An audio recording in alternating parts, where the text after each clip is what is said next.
मैं रावण बोल रहा हूँ। जी हाँ, वही रावण जिसे आप लोग अधर्मी मानते हैं।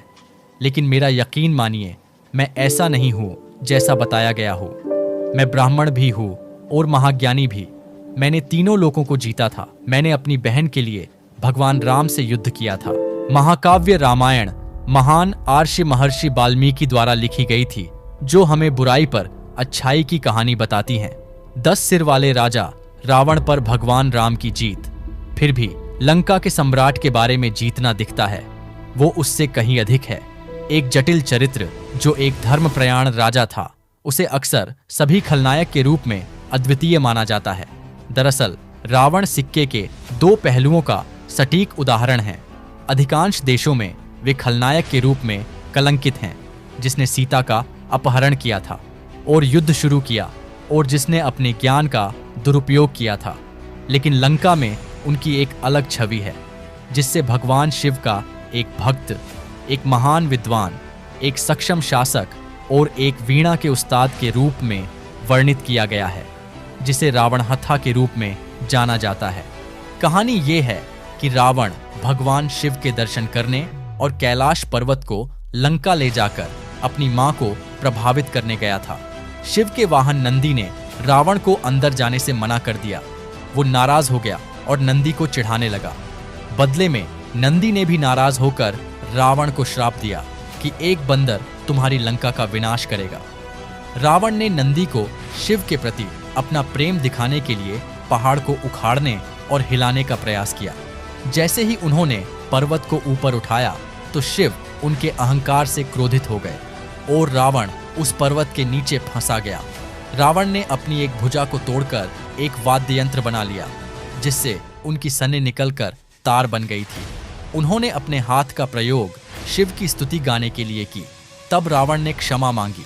भगवान शिव रावण से इतने प्रसन्न हुए कि उन्होंने अपने पूरे क्रोध और जुनून के साथ नृत्य किया। इस नृत्य को तांडव कहा गया और मंत्र को शिव तांडव स्तोत्रम के रूप में जाना जाने लगा। वैसे तो रावण के पास एक उल्लेखनीय वंशावली थी। उनके दादा आर्षिपुलुत्स्य, जो ब्रह्म के 10 दिमागी पुत्रों में से एक थे और पहले अंतर में सप्त अर्षि यानी कि 7 महान ऋषियों में से एक थे। रावण का जन्म एक महान अर्षि विश्वामुनि और उनकी पत्नी कैकशी, जो दैत्य राजकुमारी थी, उनसे हुआ था। इसलिए रावण को आधा अर्षि और आधा राक्षस कहा जाता है। कैकशी का पिता राक्षस शुमाली का राजा था। कैकशी ने अपने पिता के आदेश पर संतों के बीच खोज की और अंत में विश्रवा को चुना।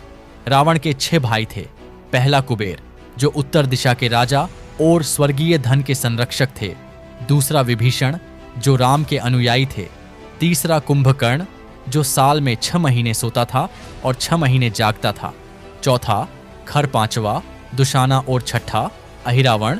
इनके साथ साथ रावण की 2 बहनें भी थीं। पहली कुंभिनी और दूसरी शूर्पणखा, जिसने श्री राम के खिलाफ युद्ध करने के लिए उकसाया था। ऐसा कहा जाता है कि वह अपनी इच्छानुसार ग्रहों की स्थिति को नियंत्रित कर सकता था।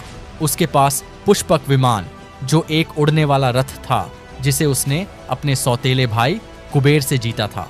उसने तंत्र विद्या में महारत हासिल की थी, जिसका इस्तेमाल उसने अपने दुश्मनों के खिलाफ लड़ाई में किया था।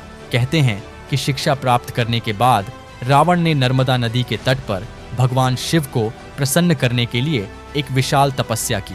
भगवान को प्रसन्न करने के लिए रावण ने अपना शीश भगवान शिव को अर्पण कर दिया, और हर बार जब उसने ऐसा किया तो उनका शीश वापस बढ़ गया, और यह 10 बार जारी रहा, जिससे उन्हें अपनी तपस्या जारी रखने में मदद मिली। इस प्रकार भगवान शिव ने रावण को 10 सिर दिए, जो उन्होंने बलिदान किए थे। इन 10 सिरों के कारण उन्हें दशमुख भी कहा जाता है। रावण के 10 सिर 6 शास्त्रों और 4 वेदों के प्रतीक हैं, जिसने रावण को एक महान विद्वान और सबसे बुद्धिमान प्राणियों में से एक बना दिया। वे 64 प्रकार के ज्ञान और शस्त्र की सभी कलाओं के जाता थे। ऐसी मान्यता है कि रावण ने अमृतत्व प्राप्ति के उद्देश्य से भगवान ब्रह्मा की घोर तपस्या कर वरदान मांगा, लेकिन ब्रह्मा ने उसके इस वरदान को न मानते हुए कहा कि तुम्हारा जीवन नाभि में स्थित रहेगा। रावण की अजर अमर रहने की इच्छा रह ही गई। यही कारण था कि जब भगवान राम से रावण का युद्ध चल रहा था तो रावण और उसकी सेना राम पर भारी पड़ने लगे थे। ऐसे में विभीषण ने राम को यह राज बताया कि रावण का जीवन उसकी नाभि में है, नाभि में ही अमृत है। तब राम ने रावण की नाभि में तीर मारा और रावण मारा गया। रावण की विनम्रता और अच्छाई के किस्से भी कई हैं। रावण ने 2 वर्ष सीता को अपने पास बंधक बनाकर रखा था, लेकिन उसने भूलवश भी सीता को छुआ तक नहीं था। हालांकि इसके पीछे उसकी प्रतिज्ञा थी